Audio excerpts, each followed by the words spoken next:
요거 한 번 더 다시 설명해 줄게. 이걸 용해도를 구하는 방법이야. 이때까지 문제 풀 때는 이거 반대로 했었지. 질문 잘했어. 우린 이때까지는 뭐 얼마가 녹아 있었는데 용해도가 어떻게 됐더니 얼마만큼 속출되는가에 대한 질문을 했는데 이 문제는 이 실험은 뭐냐면 용해도를 구하는 거야. 어떤 이 과학자들이 용해도를 구해 놓았을 때 그걸 어떻게 너희는 구할 수 있는가에 대한 문제를 질문하는 거거든. 이런 실험 같은 경우는 음, 좋은 실험인데 보통 약간 심화 이런 실험 설계 같은 경우 약간 고등학교 때 이런 부분에 익혀 넣으면 나중에 도움이 돼. 자, 다시 한번 설명을 쭉 해보자. 이걸 다시 정리를 해줄게. 용해도에 대한 정리를 한번 해보자. 용해도. 우선은 지금 온도에 따른 고체의 용해도를 구하는 게 목적이지. 어떤 고체가 있어. 지금 질산 칼륨인데 질산 칼륨의 도대체 용해도는 얼마니? 대략적으로 각 온도에 따라서 하나하나 한 점 한 점 한 점. 뭐 예를 들어서 24.7도일 때 용해도가 얼마인지 또는 46.5도일 때 용해도가 얼마인지 뭐 정확한 뭐 대략적으로 그런 식으로 하나하나 찝어가지고 만들어 놓을 수 있겠지. 그런 식으로 만들면 이렇게 점들이 이렇게 쭌쭌쭌쭌 이어지면 어떻게 되는 거야? 이렇게 그래프를 만들 수 있는 거잖아. 과학자들이 이런 노가다를 통해서 이렇게 만든 거거든. 대략적으로. 그러면 그렇게 만들기 위한 방법인데 질산칼륨을 처음에 하나는 4g을 한번 녹여봤고 자, 물 100g에다가 하면 좀 더 쉬운데 이왕에 우리가 실험을 할 때마다 공간이 그렇게 넓은 거 아니니까 물 100g까지 만들 필요 없잖아. 그냥 비례식을 이용하자 이거야. 물을 10g만 한번 이용해 봤어. 물을 10g을 이용했고 어쨌든 4g을 다 녹였어. 먼저 4g만 가지고 얘기할게. 그 어쨌든 온도가 높은 조건이니까 지금 전부 녹았어. 그런데 이거를 온도를 다운시켰어. 온도를 다운시켰더니 석출이 됐단 말이야. 언제 석출되는 지점에 온도가 나와? 얼마야? 24.7도일 때 석출이 됐다. 즉, 요때가 포화 상태다. 요때가 포화 상태라는 거는 그럼 요때는 용해도하고 관계가 있다는 얘기지? 다 녹았다는 거잖아? 혹시 아린이 요 말 이해가? 포화 네. 상태라는 건 용해도 풀로 찼다는 얘기니까. 그러면 여기 있는 걸 정리를 해보니까 현재가 어떻게 된 거야? 현재가 물 10g에 최대로 녹는 양이 질산칼륨이 4g이 녹아있는 상태지. 이게 지금 최대로 녹아있는 거야. 언제? 24.7도씨에. 그지? 이 말은 근데 우리가 용해도에 대한 개념을 해야 되니까 용해도라는 단어는 기준이 뭐라고? 아린이가 대답해 볼까? 용해도 기준이 얼마야? 100g이요. 그렇지. 물 100g. 물 100g이 기준인데 아까 비례식 이용한다 했으니까 물 10g이니까 물 100g일 때는 질산칼륨이 최대한 얼마 녹을 수 있다? 40g. 40g 녹을 수 있다. 즉 용해도가 얼마다? 용해도는 40이다. 언제?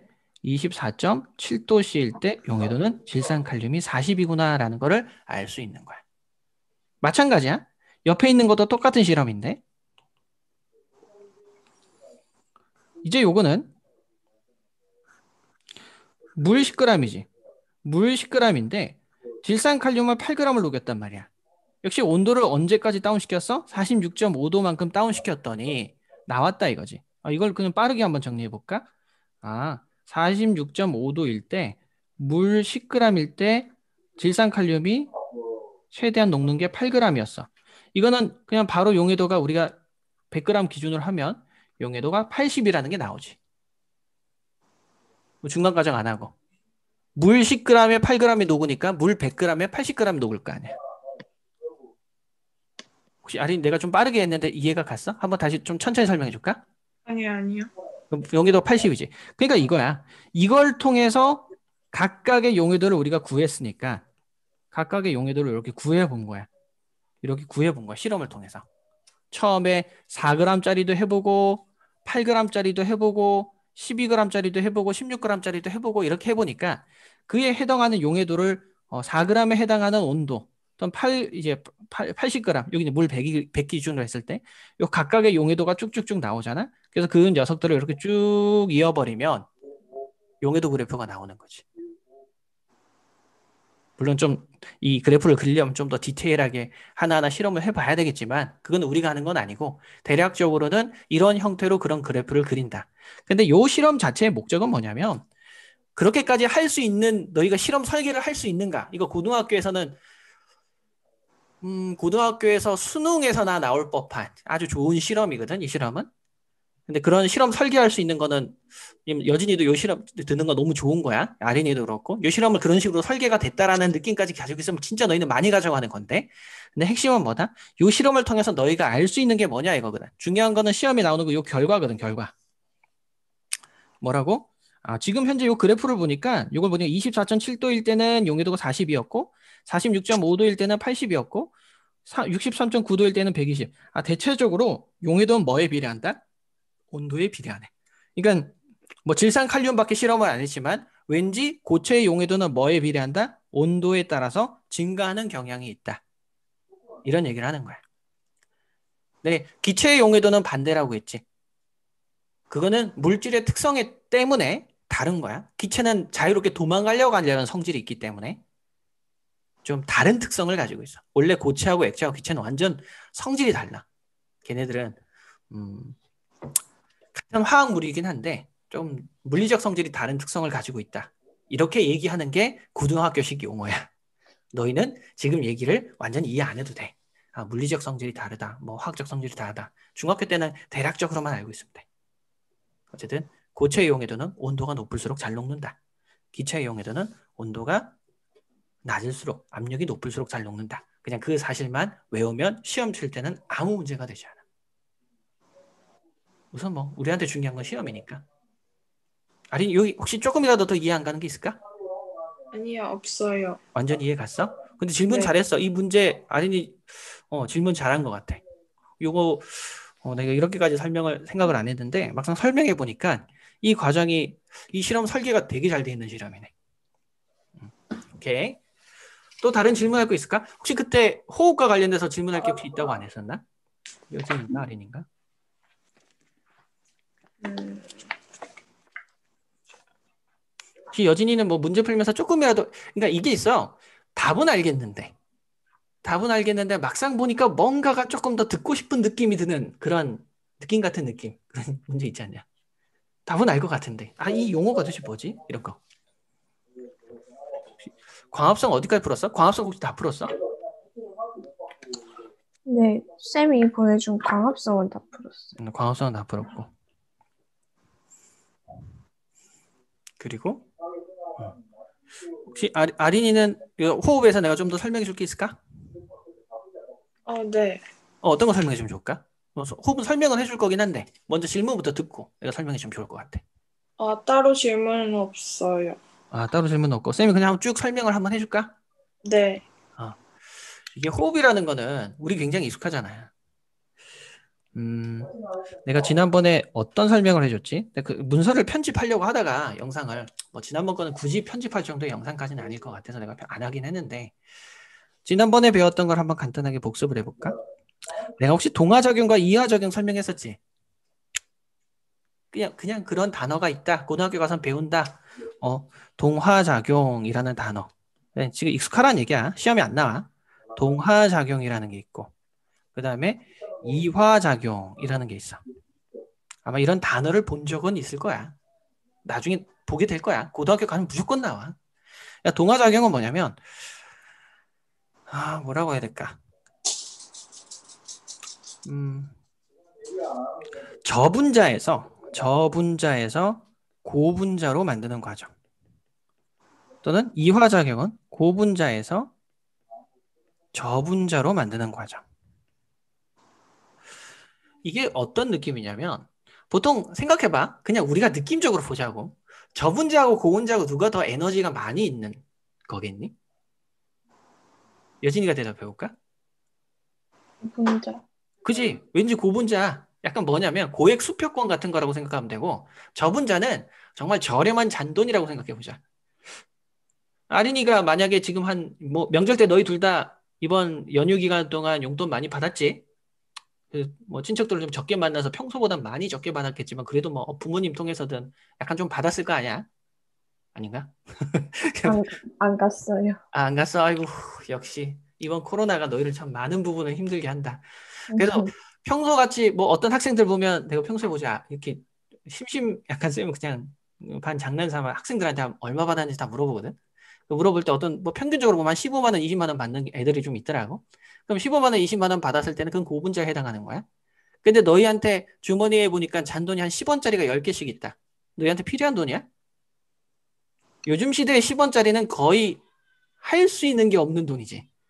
특히 10원짜리 10개면 와 이건 진짜 너무 이거 그냥 내 주머니에서 버리고 싶은 양심상 버리기엔 좀 뭔가 좀 그런데 약간 그런 돈이잖아. 그러니까 그런 게 저분자 같은 거라고 생각해봐. 오분자에서 그 잔돈을 만든다는 거는 내가 에너지를 쓴다는 거지. 내가 물건을 사고 내가 맛있는 걸 먹고 맛있는 외식을 하고 이렇게 하는 거잖아요. 저분자에 해당하는 게 뭐냐면 그런 잔돈에 해당하는 게 뭐냐면 이산화탄소라든지 약간 물 같은 거야.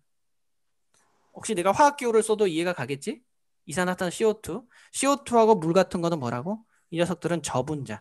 즉 뭔가 에너지가 별로 그렇게 크지 않는 그런 분자들이라고 생각하면 되고 고분자라고 하면 포도당 같은 거야. 포도당. 포도당 같은 경우는 화학식도 그냥 알고 있잖아. 그냥 지금부터 친숙해지면 돼요. C6H12O6. 그러니까 탄소하고 수소하고 산소로만 이루어져 있다라고만 생각하고 있으면 돼. 이거야. 그러니까 동화작용이라는 건 뭐냐면 내가 잔돈이 있는데 그 잔돈 같은 거를 내가 막 돈을 많이 번 거야. 그러니까 잔돈이 있든 어쨌든 뭐 그런 그 잔잔한 쓰레기 같은 것들이 있는데 내가 열심히 일해가지고 그 돈을 뭘로 만든 거야? 수표로 만든 거야. 보통 얘기할 때 내가 뭐라고 하냐면 고분자는 약간 수표 같은 거라고 생각하면 되고 얘는 뭐 약간 찌꺼기 같은 거라고 생각하자. 찌꺼기.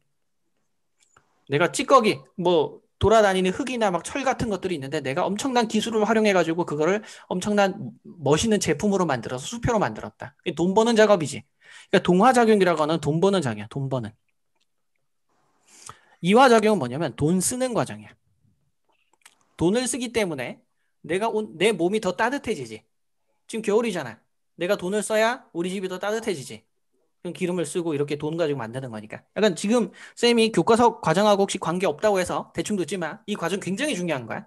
너희 평생 괴롭히는 부분의 문제야. 지금 완전히 정리를 해놓으면 너무 편하니까 복습을 한 번 더 해주는 거야. 고분자에서 포도당이라는 녀석이 있는데 이 녀석을 저분자로 만든다. CO2하고 물로 이렇게 바꾸는 과정이야. 근데 보통 여기서 호흡이라고 하는 거는 호흡에서 반드시 필요한 건 뭐야? 산소야, 산소. 그러니까 대표적인 이화작용하면 호흡 과정을 얘기해. 이화작용에 호흡만 있는 거는 아니야. 고등학교 가서 배울 거야. 아마 조금 심화파트에서 배울 수도 있고 생투에서 배울 수 있는데 뭐 필요 없고 동화작용의 대표적인 케이스는 광합성이야. 내가 지난번에 광합성에 대해서 내가 엄청난 극찬을 했지. 인간이 광합성만 발견하게 되면 광합성 그 기계만 발견하게 되면 어떻다고? 아마 인류의 거의 대부분의 문제가 해결된다고. 에너지 문제, 식량 문제가 없어진다고. 뭐 그런 쓸데없는 얘기를 했었는데 자, 이제 본격적으로 호흡에 대한 얘기를 해보자. 그러면 선생님 호흡이 뭔지 알겠어요. 호흡이 에너지 쓰는 과정이네요.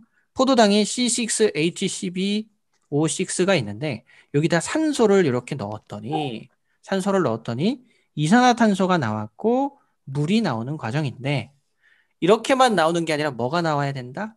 에너지가 나와야 된다 이거야. 이 에너지를 보통 두 가지 형태가 있어. 조금 더 두 가지 형태가 있는데 열 에너지라는 형태가 나오고 그 다음에 생체 에너지. 우리가 사용할 수 있는 생체 에너지. 나중에 고등학교 가면 ATP 뭐 이런 거 써. 몰라도 돼. 그러니까 우리의 체온을 유지시켜주기 위해서 열 에너지를 사용하는 거고 그 다음에 생체 에너지라는 거는 내가 지금 움직이고 너희한테 말하고 지금 예를 들어서 여진이가 뭐 움직이고 있고 이런 것들을 쓰는 거야. 그러니까 호흡하는 과정은 뭐야? 여기 내가 지금 엄청난 수표짜리 있는 포도당이 있는데 이거를 산소를 이용해서 태우는 거하고 같아. 호흡은 약간 뭐하고 같냐면 태우는 작업하고 비슷해. 완전히 같다고는 얘기 안 할게. 너희 불 태울 때는 순간적으로 확 타서 원샷 원킬로 끝나버리잖아. 근데 우리가 호흡한다 해서 우리 몸이 확 산화돼서 없어지는 건 아니잖아. 이건 천천히 단계적으로 하는 거야. 생물학적으로 약간 뭐 효소도 관련되고 막 이렇게 된다고 나중에 배워. 그러니까 지금 여기서 있는 기본 과정에 대한 얘기를 할 때, 포도당이라는 녀석이 산소랑 결합해가지고, 근데 여기 있는 에너지, 요 전체 에너지와 같은데, 이산화탄소하고 물 같은 경우는 쉽게 말해서 약간 비닐봉다리 같은 거야. 이 포도당하고 산소 같은 경우는 합치면 특히 포도당 같은 경우는 과자 안에 뭐가 있냐면 과자 봉지 안에 과자가 있는 거고 근데 CO2하고 H2O 같은 경우는 약간 과자 봉지 같은 거야. 그 안에 있는 과자들을 다 먹고 내 몸에서 에너지를 내는 약간 그런 느낌으로 이 상황을 이해하면 돼. 자, 어쨌든 기본적인 이해를 이제 했으니까 광합성과 호흡이 있는 결과적인 얘기를 해보자. 어쨌든 호흡, 포도당을 산소를 이용해서 이산화탄소하고 물과 에너지를 만드는 과정이다. 뭐 이런 과정은 너희가 어렵지 않게 이해할 수 있을 거라고 생각하고. 근데 호흡하는 거는 이게 되게 중요한 시험에 간혹 이게 뭐 맞는 걸 고르시오, 틀린 걸 고르시오라는 얘기가 되게 나오는데 식물은 낮에 뭐 한다? 광합성한다. 낮에 광합성하는데 밤에는 뭐 한다? 호흡한다. 이렇게 하면 맞는 걸까? 틀린 걸까? 아린이가 대답해볼까? 식물은 낮에 틀린 거예요. 뭐가 빠졌을까? 낮에 호흡. 낮에도 광합성을 하지만 호흡을 하는 거야. 그러니까 광합성은 돈 버는 과정이라고 했잖아. 돈 벌기만 하고 쓰지는 않으면, 즉 무슨 말이야? 나도 먹고 살아야 되는데 돈 벌기도 하지만 호흡은 해야 돼. 낮에 호흡하는 거하고 밤에 호흡하는 거하고는 똑같이 계속 일정하게 호흡을 해야 된다. 그러니까 밤낮 없이 일어난다. 다음 중 틀린 걸 고르시오라고 할 때 선생님이 시험 내기가 정말 좋은 문제지. 문제 풀다 보면 분명히 나와. 자, 필요한 물질 뭐 더 이상 설명할 거 있나? 포도당과 산소가 필요하다. 그 다음에 쓸데없이 나오는 거는 이산화탄소, 물 이런 것들이 나온다. 뭐 그런 것들 생각하면 되고. 요 실험이 되게 중요한데 석회수 하면은 너희 석회수 하면 반드시 거의 이건 조건반사야. 조건반사가 뭔지 알지? 파블로프 얘기 알지? 종 울리면 침 흘리는 것처럼 너희도 그렇게 돼야 돼. 석회수 하면 머릿속에서 뭐가 떠올라야 된다? 혹시 기억나니? 난 너희한테 설명한 적이 없어서 몰라도 돼. 지금은. 잘 모르겠지? 석회수 하면 너희는 앞으로 이것도 고등학교 내내 나온다. 중학교, 고등학교 맨날 나와. 석회수 하면 닥치고 이산화탄소. 석회수 이꼴 이산화탄소야. 그냥 석회수는 이산화탄소를 검출하려고 하는 거구나. 여기 이산화탄소가 있는지 없는지 알고 싶어. 그럼 석회수 갖다 넣으면 돼. 이게 무슨 말이냐면 여기 석회수가 이렇게 있잖아. CaOH2라고 해. 석회수가. 수산화 칼슘이라고 하는데 이게 석회수야. 석회수. 뭐 화학 구조식까지 너희가 몰라도 되겠다. 아직까지는. 근데 여기다가 이산화탄소가 들어가잖아. 그럼 뿌옇게 돼. 간단하게 얘기하는 거야. 뿌옇게 됐다는 얘기는 뭐야? 여기에 이산화탄소가 있구나. 그거 얘기하는 거야 지금. 그런데 시금치가 있는데 시금치를 어두운 곳에 넣었대. 솔직히 어두운 곳에 넣었든 밝은 곳에 넣었든 이산화탄소는 나오는데 아닌 이유를 내가 조금 이따 설명해 주면 되겠다. 어쨌든 어두운 곳에 넣었으니까 밤이란 얘기잖아. 밤에는 식물이 뭐만 해? 호흡만 하지. 그러니까 얘는 지금 어두운 환경이야. 어두운 환경이니까 나오는 건 당연히 이산화탄소만 나올 거 아니야. 이산화탄소가 나왔으니까 이 석회수가 뿌옇게 되겠지. 그 실험을 하는 거야. 이 실험을 통해서 알 수 있는 건 뭐야? 시금치가 이산화탄소 뿜었구나. 그러니까 석회수가 뿌옇게 됐구나. 오른쪽은 대조군이야, 대조군. 이 대조군에 대한 용어도 고등학교 가면 배우게 돼. 고등학교 1학년 들어가자마자 배웠는데 그냥 비교하는 대상이야. 아무것도 안 나왔어. 석회수가 뿌옇게 돼, 안 돼? 이산화탄소가 없으니까 뿌옇게 안 되네. 오른쪽하고 왼쪽을 비교했더니 시금치가 뿌옇게 됐다. 시금치에서 이산화탄소가 나왔구나. 식물은 빛이 없으면 호흡만 하니까 이산화탄소 나온다. 이렇게 정리가 돼 있지 지금. 그거에 대한 실험을 하는 거야. 자, 이번에 광합성과 호흡은 설명해 줄 필요 없지. 쉽지. 이거 기억하지? 광합성이 일어나는 것은 엽록체다. 착각하면 안 되는 게 옛날에 이 주관식 문제가 있을 때 혹시 서술형 평가에서 광합성이 일어나는 장소가 엽록소라고 하면 내가 안 된다고 했던 거 기억나지? 이건 색소 이름이야. 엽록체하고 엽록성은 절대 같은 게 아니야. 그러니까 엽록소는 아니다 이거야. 엽록체에서 일어난다. 호흡은 모든 세포에서 일어난다. 호흡이 안 일어나는 세포는 없어. 에너지가 필요하기 때문에. 그다음에 호흡은 언제나 일어난다. 즉 여기 낮과 밤이라고 옆에 체크해 놓으면 더 쉽겠지. 그 다음에 광합성은 낮에만 일어난다. 왜? 광합성 뭐가 필요하다? 빛이 필요하고 온도도 필요하고 이산화탄소도 필요하다. 자, 그 다음 기체 출입이 있는데 뭐 당연히 위에 있는 거 봤잖아. 호흡은 산소를 먹고 이산화탄소를 배출하고 지금 위에 있는 요거 있잖아. 요거를 이렇게 표시하면 호흡인데 이렇게 표시하면 광합성이지. 그거야. 그러니까 호흡 과정하고 광합성 과정은 반대 과정이야. 잠깐만, 쌤 전화가 와가지고 조금만 기다려봐. 여보세요? 나 지금 수업 중이에요. 조금 이따 전화할게요. 네.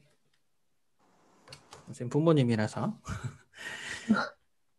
자, 어쨌든 광합성은 뭐라고? 양분을 만들어내지?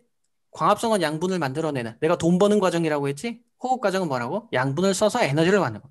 우리가 에너지를 갖는다. 우리 집에서 그 에너지를 이용해서 TV를 보든 에어컨을 돌리든 뭐 온도 보일러를 돌리든 어떻게 한다고? 돈을 써야 된다고. 이 돈을 소모해서 에너지를 생성하는 과정이다. 그런 과정이라고 생각하면 되고, 이게 오른쪽에 보면 이 실험이 보통 시험에 되게 많이 나오지. 내가 지난번에 아까 설명했을 때 호흡하고 연소 과정은 거의 같은 거라고 했지. 호흡하는 거나 연소, 불 태우는 거나. 무슨 말이냐? 거의 비슷한 반응이야. 불로 태웠다는 얘기는 뭐가 생겨? 이산화탄소가 되는 거잖아. 산소를 소모해서 이산화탄소가 만들어지는 과정이지. 그러면 여기 있는 유리종 안에는 어떻게 되는 거야? 산소가 있어야 계속 이 양초에 불이 붙는데 시간이 지나니까 산소가 전부 다 없어져 버리니까 나중에 결과적으로 이산화탄소만 가득 찰 거 아니야. 그러다 보니까 산소가 없으니까 불이 꺼지게 돼 있지. 그런데 양초 옆에 뭘 갖다 놨어? 식물을 갖다 놨어. 이게 어떤 현상이 생길지 한번 생각을 해보면 간단하게 생각할 수 있는 거야. 얘는 산소를 먹고 이산화탄소를 주지. 산소가 없어지는데 동시에 식물은 어떻게 돼? 얘도 호흡은 하기는 하는데 빛이 많을 때는 어떻게 돼? 결과적으로는 얘는 산소를 주고 이산화탄소를 먹잖아. 그럼 서로 간에 무슨 관계가 되는 거야? 공생 관계가 되는 거지. 그럼 이건 좀 더 오래 가지.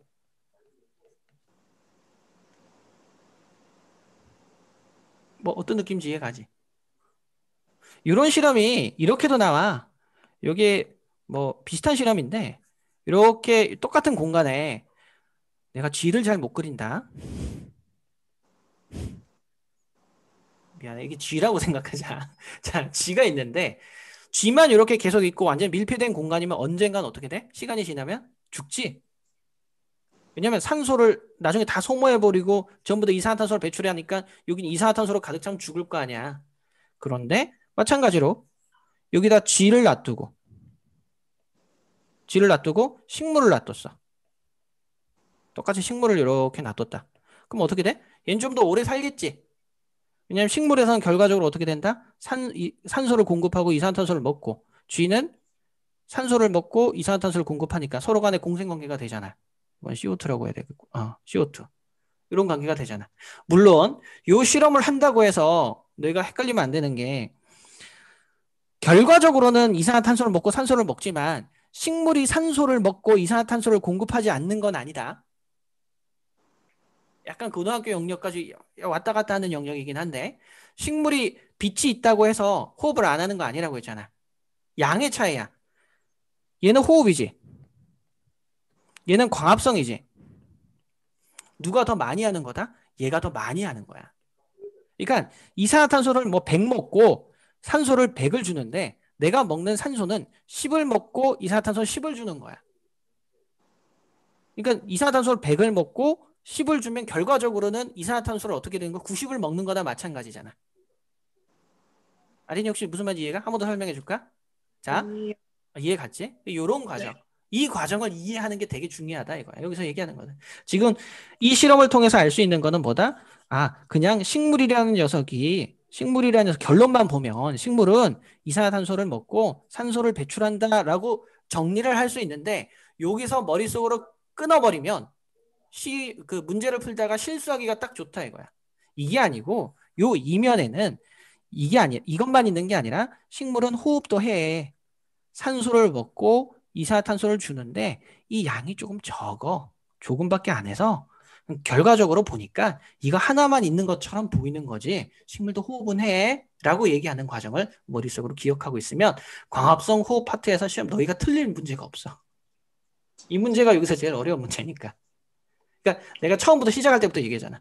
광합성 호흡, 특히 이 부분에서는 식물은 낮에 호흡은 한다. 이게 시험 문제에 너희를 괴롭히는 포인트 문제야. 뭐 그것만 알고 있으면 어렵지 않을 거야. 지금 그게 3번에 나오는 거지. 3번에 이렇게 보면 어떻게 된다? 뭐 낮에 이게 식물에 대한 얘기가 있는데 광합성도 하고 호흡도 하는데 어떻게 돼? 광합성 양은 엄청나게 많고 호흡량은 쪼만하지. 그러니까 결과적으로는 얘가 이산화탄소를 먹고 산소를 배출하는 것처럼 보이기는 하지만 그거는 어디까지나 먹는 산소량이 적고 배출하는 이산화탄소량이 너무 조금해서 그렇다. 근데 밤에는 하나만 일어난다. 광합성 안 일어난다. 여기에 대한 얘기를 하는 거고. 내가 지난번에 저장하는 형태에 대한 얘기는 아마 했을 거야. 보통 일반적으로 적지 않을게. 그냥 귀찮으니까. 그냥 얘기해보자. 어떻게 한다? 만들 때는 포도당을 만든다. 적어야 될까? 하나짜리가 포도당이야. 보통 한 포도당하고 비슷한 건데 한 2개짜리가 설탕이야. 되게 많이 복잡하게 이렇게 막 묶여 있고 막 이렇게 복잡하게 이렇게 뭉쳐놓은 덩어리가 녹말이야. 너희가 상식적으로 생각을 해봐라. 저 만들 때는 포도당이 편하지. 제일 쉬운 거 그냥 간단한 도구 만드는 게 제일 좋잖아. 그런데 저장할 때는 뭉쳐놓는 게 좋지 않을까? 이게 저장할 때는 녹말로 저장한다. 그러니까 낮에 포도당을 만들었다가 입혀서 어떻게 된다? 사용하지 않으니까 녹말 형태로 바꿔서 저장을 해. 그럼 이동할 때는 야, 뭉쳐있는 걸 또 이동하기도 좀 그렇잖아. 좀 뭉쳐있는 걸 이동시킬 수 없잖아. 예를 들어서 너희가 이사하는데 서랍장을 옮기려고 하는데 서랍장 안에 물건 가득 채우고 옮기네? 혹시? 그렇게 안 하잖아. 못 하잖아. 그러니까 그렇다 치더라도 그것도 하나하나 조각조각 전부 다 내서 이렇게 이사하지 않잖아. 어떻게? 그럼 적당한 정도만 빼지. 그러니까 설탕으로 이동시켜 보통. 어디로? 체관을 통해서. 알겠지? 체관을 통해서 이동한다라는 것까지 알고 있으면 돼. 체관을 통해서 보통 이동할 때는 설탕으로 바꾼다. 저장할 때는 녹말로 한다. 만들 때는 포도당으로 한다. 이게 일반적인데 예외가 존재해. 예외가 뭐라고? 저장할 때 있는 이 녹말로 저장한 놈들. 우리가 보통 밥 대신 먹는 거. 구황작물이라고 들어봤지? 사회 시간에 구황작물 있잖아. 우리 한국 사람들이 옛날에 감자와 고구마 집에 있는 쌀을 못하니까 겨울 같을 때 감자 고구마를 캐서 먹었단 말이야. 이거는 밥 대신 먹을 수 있는 거야. 밥은 녹말이야. 감자도 녹말이고 고구마도 녹말이야. 근데 포도당, 뭐 양파하고 포도는 포도당이다. 콩이 단백질인 건 알지? 고기 대신 먹는 게 콩이니까.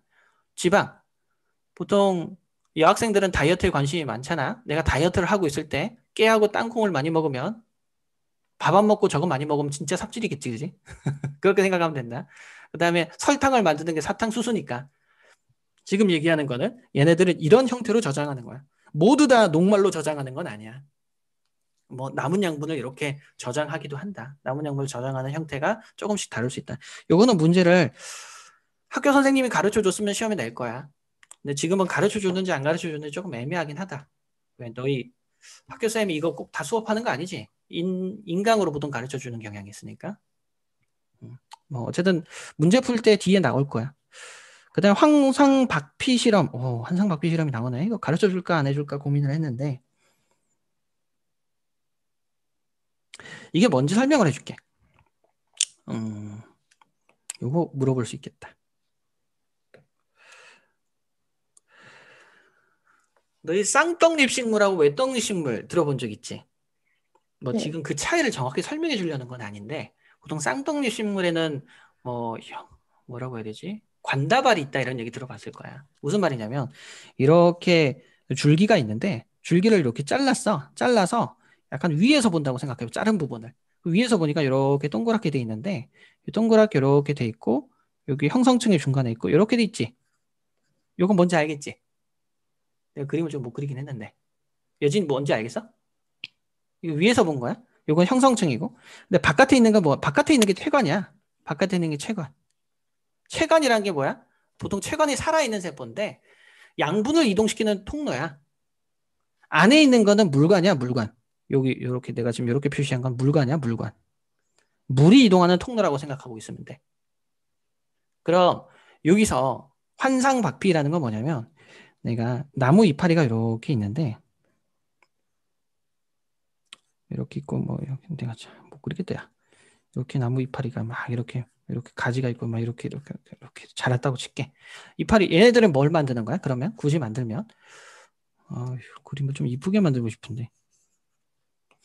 자, 여기서 어쨌든 광합성을 하니까 궁극적으로 광합성을 하니까 내가 포도당을 만들고 포도당을 만들고 저장시킬 때는 녹말로 저장을 하지. 녹말로 저장하는데 근데 밑에 있는 요렇게 이 녀석이 있는데 뿌리도 일을 하잖아. 뿌리도 살아있는 세포란 말이야. 뿌리도 광합성할 때 물이라는 걸 공급해주는 정말 중요한 역할을 했어. 그럼 내가 이 영양분을 만들었으면 뿌리한테도 보내줘야 될 거 아니야. 공평하게 하려면. 그럼 보내줄 때 이동하는 통로가 뭐라고? 그 교통 도로가 뭐라고? 체관이야. 바로 여기 있는 부분을 통해서 요 부분을 통해서 지금 이거는 요 줄기를 이렇게 잘랐을 때 위에서 바라본 거라고 했잖아. 요걸 통해서 이렇게 가는데 어떻게 했냐면 살짝 있잖아. 너희 껍질을 벗겨낸 듯이 잘 봐. 여기 줄기라고 생각하면 요 껍질을 이렇게 쫙 이렇게 벗겼다고 생각을 해보자. 무슨 말인지 알겠지? 그게 지금 여기는 요 그림이야. 이렇게 껍질을 싹 벗긴 거야. 뭔지 알겠지? 그 껍질을 벗겼다는 얘기는 뭐냐면 방금 그림을 그려줬지만 뭐를 없앤 거야? 체관을 없앤 거지. 체관을 없애버린 거야. 체관이 바깥에 쭉 있으니까. 그러니까 무슨 말이냐면 이 안에 있는 물은 뿌리가 흡수한 물은 요 위에까지 공급이 돼. 근데 위에서 흡수한 에너지, 그러니까 영양분을 설탕을 밑으로 내리려고 하니까 여기 중간에 끊겨버렸어. 어떤 현상이 생길까? 여기 영양분이 쌓이지 않을까? 더 못 내려가잖아. 길이 끊겨버렸으니까. 그럼 여기가 돼지가 되는 거야. 뚱뚱해져. 이게 환상 박피. 박피라는 건 피부를 이렇게 벗겨낸다는 뜻이야. 요 문제 봐봐. 어떻게 된 거야? 밑에가 뿌리 부분인데 여기서 이렇게 영양분을 공급해가지고 체관을 통해서 이렇게 밑으로 내려주는데 여기 체관의 길이 끊겨버렸어. 그러니까 요 부분이 돼지가 된 거야. 어쩔 수 없지. 지가 돼지가 싶어서 지가 먹고 싶어서 먹는 게 아니라 음식물이 여기 쌓이는 거잖아. 그럼 영양분이 여기 모이니까 이렇게 체관을 제거하니까 영양분이 아래로 이동 못하니까 저 부분만 이렇게 되는 거야. 그럼 이게 어떻게 되냐면 지금 요 실험을 통해서 볼 수 알듯이 이 어떤 실제로 이런 걸 쓰기를 하거든. 사과 중에서 진짜 큰 사과를 만들고 싶은 거야. 공평하게 사과 약간 사과나 과일 같은 거 있잖아. 이게 크고 맛있는 게 더 중요하지. 일정하게 맛있고 일정한 크기에 있는 그런 뭐 사과나 그 과일보다는 차라리 하나짜리 크고 진짜 맛있는 게 더 비싸단 말이야. 농촌에서 일하는 사람들이. 그러니까 얘를 버리고 얘를 택하자 이거야. 애매한 거 두 개 있는 것보다는. 그러니까 일부러 여기다 황상박피를 딱 해버려. 그러면 얘만 영양분을 엄청나게 많이 먹겠지. 굉장히 맛있는 과일이 얘가 생기는 거고 얘는 뭐 버리면 되니까 이런 마인드로 하는 거야. 어떤 느낌인지 이해 갔어? 아리나?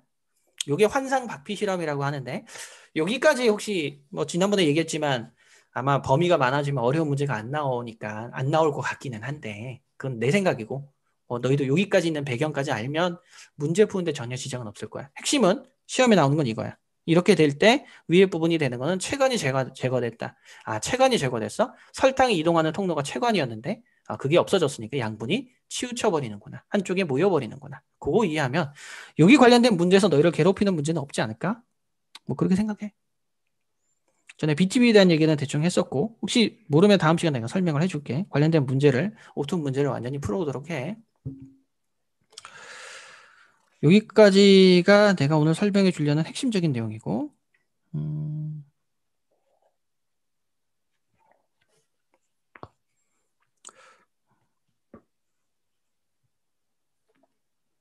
내가 용해도 파트를 공부를 했으니까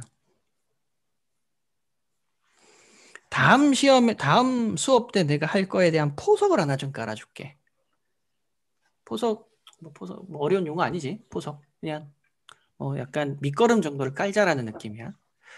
여기서 재결정이라는 부분에서 용해도 파트가 나오거든. 용해도를 이용하는 문제가 나와.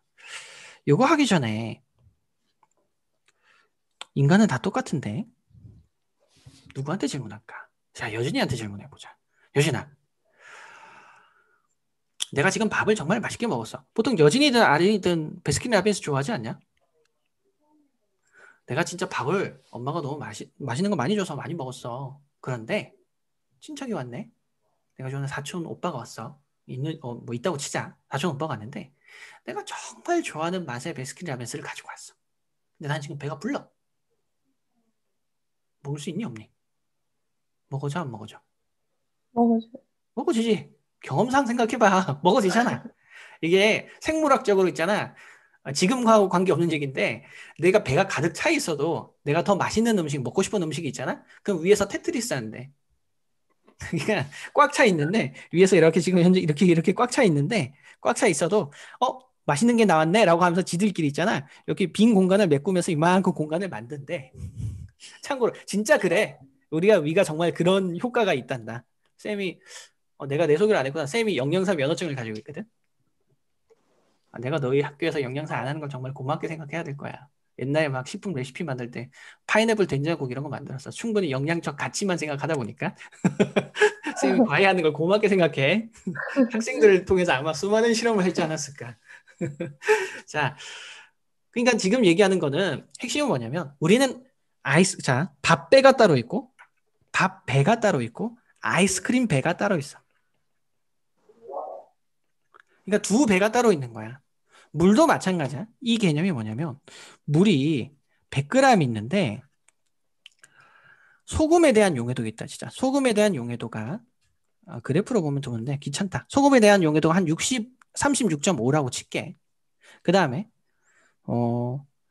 질산칼륨의 용해도. 질산칼륨의 용해도가 아까 뭘 봤더라? 80 있다고 칠게.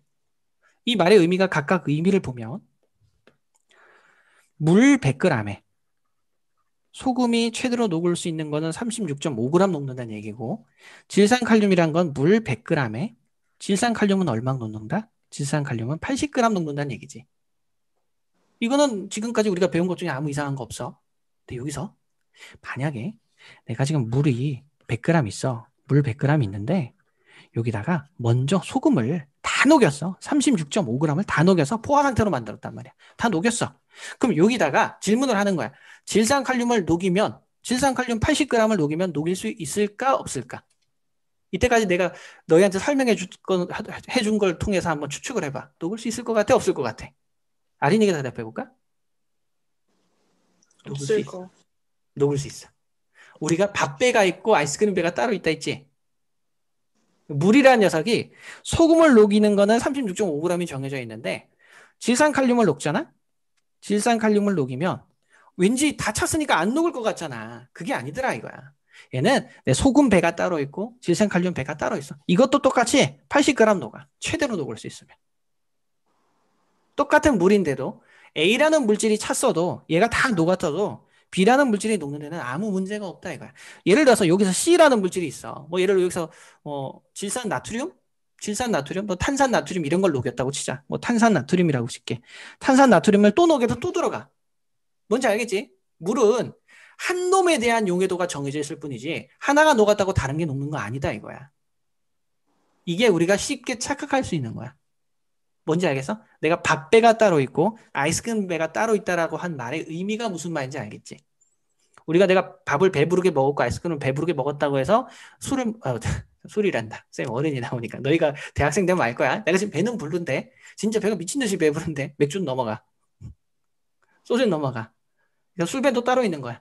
마찬가지로. 그러니까 지금 있는 것처럼 각각의 배가 따로 있어. 그러면 이 혼합물이 이렇게 두 개, 세 개까지는 안 나오니까 이렇게 질산칼륨하고 소금이 녹아 있는데 그럼 이거를 따로 하나씩 분리하고 싶어. 끓는 점 차이를 이용해서 분리하는 개념상 안 되니까 요 실험을 하는 거겠지. 끓는 점을 이용해서 예를 들어서 물하고 소금이면 끓이면 되잖아. 수증기 따로 분리할 수 있고 소금은 안 날아가니까 소금만 남겠지.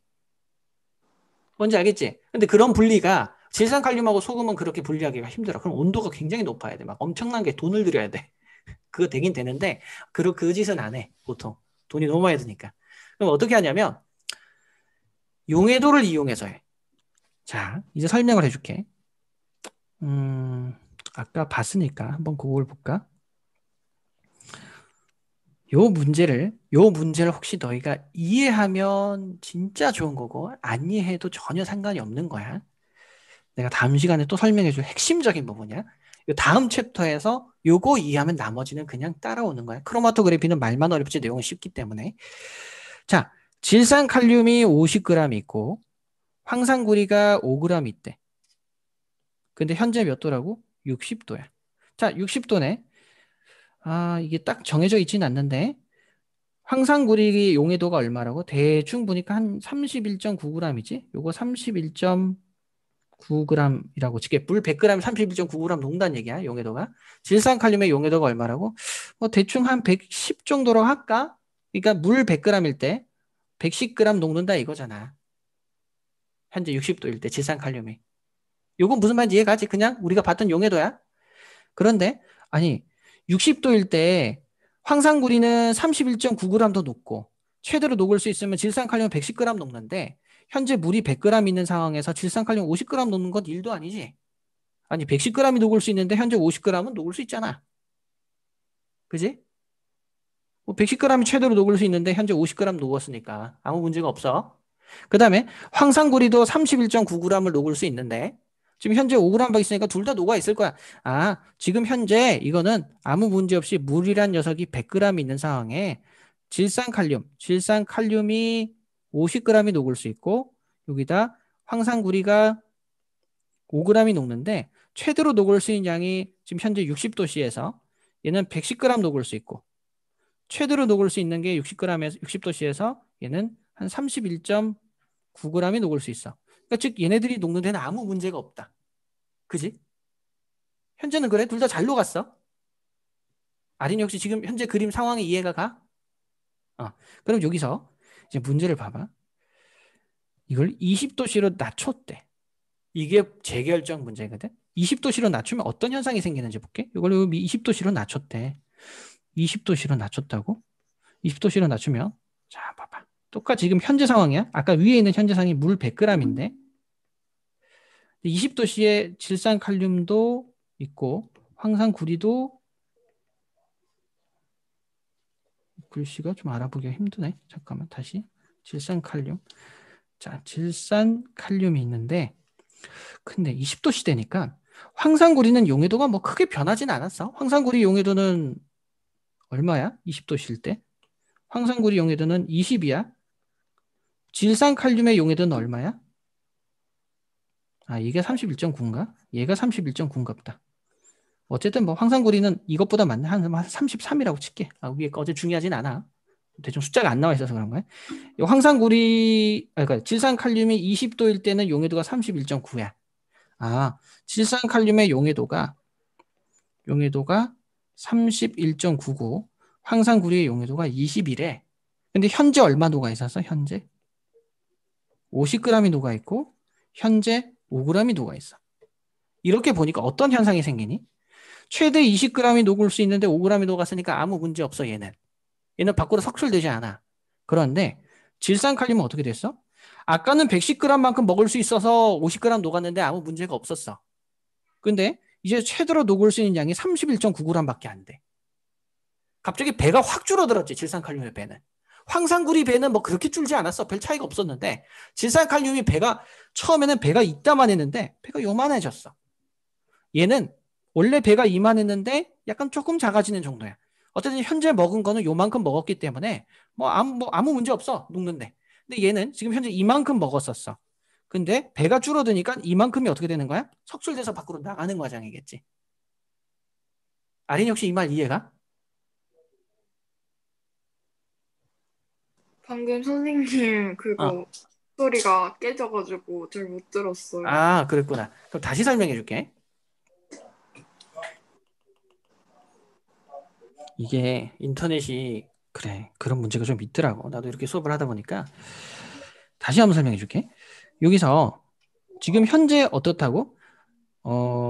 지금 질산칼륨이 여기 이거는 정해도가 이게 뭐냐면 포화용해도지. 포화용해도. 용해도잖아. 용해도. 최대로 녹을 수 있는 양을 얘기하는 거잖아. 용해도인데 질산칼륨은 60도일 때 110이나 먹을 수 있는데 이게 20도 되니까 31.9밖에 못 먹지. 얘는 좀 온도에 따라 변화가 되게 큰 놈이야. 황산구리는 처음에는 이게 한 33이라고 칠게요. 33인데 나중엔 20까지니까 그렇게까지 뭐 크게 많이 변한 건 아니야. 자, 얘가 33이래. 자, 얘가 33을 최대로 먹을 수 있는데 현재 5g 먹었으니까 어차피 한 이 정도니까 충분히 가능해. 지금 황산구리만 보자고. 근데 이게 어떻게 됐어? 20도 온도가 내려가니까 먹을 수 있는 양이 요거보다 조금 작아졌어. 요것보다는 좀 작아졌어. 작아지니까 조금 작아졌지만 현재 5g이니까 가능하지. 역시 녹는 데는 아무 문제가 없어. 황산구리는 아무 문제가 없어. 그런데 질산칼륨을 봐봐. 여기서는 60도일 때는 110g. 와, 이렇게 넓게 먹을 수 있어. 근데 그중에서 50g이니까 먹는 데는 아무 지장이 없어. 괜찮았어. 그런데 현재 온도, 즉 20도씨가 되니까 20도씨라고 쓸까? 20도씨가 되니까 용해도가 작아졌어. 우와, 확 작아졌어. 110을 먹을 수 있었는데 31.9밖에 못 먹어. 먹는 게 요거밖에 안 돼.